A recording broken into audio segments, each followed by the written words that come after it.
कुल्टी के नियामतपुर में forward block का शक्ति प्रदर्शन।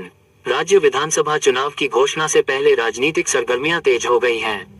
सभी दल अपनी अपनी रणनीति के साथ मैदान में उतर चुके हैं। इसी कड़ी में वाम मोर्चा ने भी चुनावी तैयारी को धार देना शुरू कर दिया है। आज सुबह करीब 11 बजे अखिल भारतीय फॉरवर्ड ब्लॉक के तत्वावधान में आसनसोल के कुल्टी विधानसभा क्षेत्र अंतर्गत नियामतपुर स्थित एक निजी सभागार में भव्य कार्यकर्ता सम्मेलन का आयोजन किया गया। सम्मेलन की शुरुआत नेताजी सुभाष चंद्र बोस की प्रतिमा पर माल्यार्पण के साथ हुई। इसके बाद कार्यकर्ताओं ने जोशपूर्ण रैली निकाली, जिसमें बदलाव और जनहित के नारे गूंजते रहे। कार्यक्रम में फॉरवर्ड ब्लॉक के पश्चिम बर्दवान जिला सचिव भवानी आचार्य ने कहा कि आगामी चुनाव राज्य की दिशा तय करेगा। उन्होंने कार्यकर्ताओं से घर घर जाकर पार्टी की विचारधारा पहुंचाने का आह्वान किया।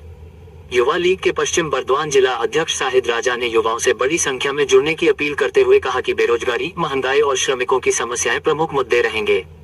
कुल्टी लोकल कमेटी के सचिव अशोक माझी और जिला फॉरवर्ड ब्लॉक के चेयरमैन अनित मल्लिक ने भी संगठन की मजबूती और जमीनी स्तर पर सक्रियता बढ़ाने पर जोर दिया। राजनीतिक विश्लेषकों का मानना है कि चुनाव की तारीखों की घोषणा से पहले इस तरह के सम्मेलन और रैलियां कार्यकर्ताओं में ऊर्जा भरने के साथ साथ जनता के बीच संदेश पहुंचाने का माध्यम बन रही हैं। नियामतपुर में आयोजित इस कार्यक्रम से साफ संकेत मिला कि वाम मोर्चा आगामी विधानसभा चुनाव को लेकर पूरी ताकत के साथ मैदान में उतरने की तैयारी कर चुका है। अब देखना होगा कि यह सक्रियता चुनावी परिणामों में कितना असर डालती है।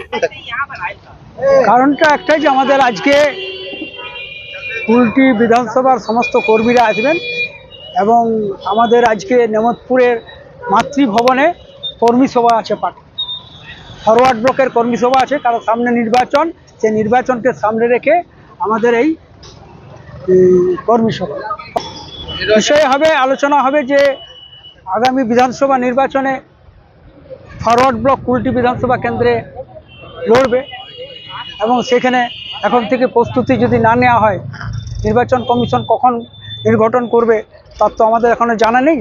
মানে সে ফাইনাল লিস্ট কালকে বার হয়েছে, এবারে কখন ঘোষণা করে দেন তখন তো তড়িঘড়ি কিছু হবে না। তো এখন থেকে আমাদের সংগঠনকে মজবুত করার জন্য এবং নির্বাচনী কাজে সমস্ত কাজে ব্যস্ত করার জন্য নির্দেশ দেওয়া হবে।